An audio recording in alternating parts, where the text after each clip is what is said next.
All right, and next up, final panelist in this section of the event. We have Joseph Lake. Joseph, thanks for joining us. Joseph is the Chief Operating Officer of the Climate Service. He works to embed risk and opportunity data into global decision-making through the TCS software as a service. So Joseph, we're happy to have you. Would love to hear more about this. Thanks so much, Lou. Great to be here today, and a great event that you've put on. I've really enjoyed all the other panelists so far. I've been just thinking about where I can add some value to this conversation for the audience that has tuned in. I don't want to repeat a lot of the remarks that have been made all day long about sort of US federal activity around climate and ESG and so on. So I thought if I could focus my remarks on 3 points. First of all, the trends that we're seeing in the market from our perspective that can be interesting for others who don't have the benefit of working with organizations across the financial industry. So I'd like to share a little bit about what we're seeing, and we can tell you about what companies are actually doing and share if their actions are matching the words across the financial industry. Secondly, I'd like to touch on a little bit the current best practice as we see it for physical climate risk assessment. I think that could be of help and of interest for the audience today. And then finally, talk a little bit just looking forward and future trends. What's next for climate risk? What are the leading financial institutions working on today that will be considered best practice in 2022 and 2023? So they're the 3 areas I wanted to touch on.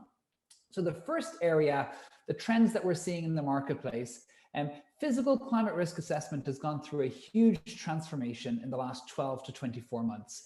And in particular, there's been 3 trends that are driving that. The first one is the growing investor appetite for climate data. And this is really interesting. This week, Larry Fink, who of course 12 months ago, 24 months ago, declared climate risk is investment risk, and everybody kind of said, don't hold your breath, we're not sure if the actions will match the words. And of course, since then, actually in the last 12 months alone, $500 billion have flown into BlackRock, and they're finding that in fact, treating climate risk as investment risk has had a big positive beneficial impact in their assets under management. So they are only going to be speaking loudly and more forcefully on this, along with the rest of the asset management industry. And that's partly because climate risk is now, it's transitioned from a nice to have to a need to have. And increasingly we find on our side that we're talking now, more and more the conversation has moved from an ESG or sustainability department to a chief risk officer or chief investment officer. And so it's now seen as a business critical risk to measure and manage. That's the first trend. The second trend is the increased sophistication on part of the buyer and the advances in the methodology that we've seen, not just here at the Climate Service, but across the market more broadly. 18 months ago, almost everybody was making their first buying decision. It was still the very early days. Now we have repeat buyers who are much further along in their climate risk journey, and they're asking much more sophisticated and refined questions and looking for a more refined methodology. So we're now breaking down climate risk into impacts on the balance sheet versus the income statement, assessing factors like insurability and liquidity and rental market growth, and also looking very hard at the distribution of the probability curves. So we've moved on from the initial foray, which was sort of heat maps and risk scores and so on, to a really sophisticated and refined risk management process. And the third trend that I want to touch on just briefly are the growing number of regulations and standards in this area. And of course, here in the US in particular, we've seen a huge amount of activity over the last couple of months from the SEC, the CFTC, FSOC, and so on. And a lot of folks have talked about this already today, so I won't reiterate that. The only point that I would add here is that we've heard many banks and asset managers and so on saying that they hope that the Fed and the SEC and others don't move too quickly on climate risk, as there's a danger of rushing it and getting it wrong. And all I would say in response to that is that rightly or wrongly, the transformation and the demands around climate risk will be uncomfortably fast for pretty much every financial institution. And Janet Yellen actually said this a few days ago, the same point. The thinking goes that because we know so little about climate risk, let's be tentative in our actions or even do nothing at all. And she said, in her view, that's completely wrong. This is a major problem and it needs to be tackled now. So buckle up is all I would say there. So the second thing I wanted to talk about in trying to add value to your event today, Lou, is what we see as best practice for physical climate risk assessment. And so As you know, at the Climate Service, we help investors and lenders and Fortune 500 companies and even the US federal government to understand its risk from climate change. So we help it to understand the risk and opportunity that it faces from both physical climate change, so sea level rise, wildfires, tropical cyclones, and so on, as well as transition risk. And so in the physical climate risk assessment, we have 3 steps in the process. The first step is the hazard piece. And this is for every point on the planet, no matter where your assets are or your supply chain or your counterparties, we can tell you, will it get hotter or wetter or drier or colder, and the extent to which it will over the next 10, 20, 30, 80 years, all the way to the end of the century. So that's the first piece in the process. And that's helpful insight, but it's not sufficient to actually take action. To take action, you need 2 more steps. And the second step that we take is a vulnerability assessment. So here is where we consider the type of assets that you have, and that makes a big difference. So Lou, if you think about it, if you are an investor in or lend to, let's say, an office building and an agricultural crop like a field of wheat, if you're looking at the increase in temperatures and the impact that that will have on your different types of assets, an increase in temperature would lead to slightly higher air conditioning costs for the office building, but for the field of wheat, it might become completely unproductive with a small increase in temperatures. So we have a team of PhDs and master's folks, all super qualified, who spend pretty much all day, every day, creating these impact functions that has that understanding of the vulnerability of these different types of assets. And then the final piece in the puzzle here, the third step, after you've done the hazard modeling and you've done the vulnerability modeling, is to bring those 2 together and to measure that risk in financial terms. And that's been a big change we've noticed in the last 2 years as well. So the leading financial institutions now are asking, what does this risk mean for me in dollars and cents? They want this in the language that they can use in their own internal models. It's no longer good enough to say your risk is high over here and low over here, or it's sort of 40 out of 100, or it's ABC. Now the best practice is really to measure that in financial terms. So hazard, vulnerability, financial risk, they're the 3 steps that you should be factoring into your physical climate risk assessments. And then the final piece, just to touch on that today, Lou, future best practice. And this is the area that I find most interesting, because we're working with folks who are really want to be seen as leaders in the area of sustainability or risk management or climate change more broadly.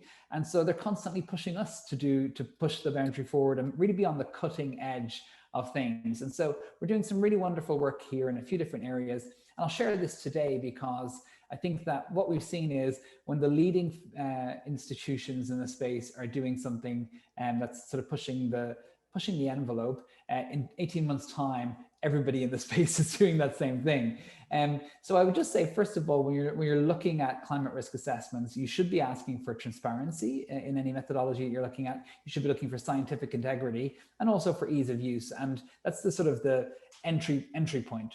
And what we're seeing now emerging as best practice is climate risk screening is being built into the due diligence process for starters. So in acquisitions, climate risk screening is now seen as something that should be incorporated. Climate risk is probably the largest risk that's largely unmeasured and unmanaged in financial markets. And so the leading players are embedding that into their process. Secondly, I would say understanding your risk in your lending counterparties and in their supply chain as well. So really broadening out the value chain of what you're looking at, the lens that you're looking at your climate risk. And then finally, and this has been really interesting, we've done a huge amount of work in this area, but looking at not just the direct impacts of climate change, but also the indirect impacts. And in particular, we've seen that the real estate market has been a sort of a leading figure in terms of climate risk understanding, and they've really pushed us in this direction. So they want to know not just what the risk is from flooding and sea level rise and wildfires, but also what impact will climate change have on market dynamics? So what will it mean for insurability going forward? What will it mean for liquidity in the industry? And what will it mean for things like rental market growth as well? So you're looking not just at the direct impacts, but also the indirect market impacts as well. And that's what we see as sort of being on the cutting edge today that will be mainstream 12 to 18 months from now. So I'll pause there, Lou, and thanks so much for your time today. And if you have any questions or anything, I'd love to take those now. Yeah, great. Thank you so much, Joseph. Appreciate that. Very timely service and topic. So you're working with are you working with individual companies as well on climate risk, or is this more of a portfolio approach?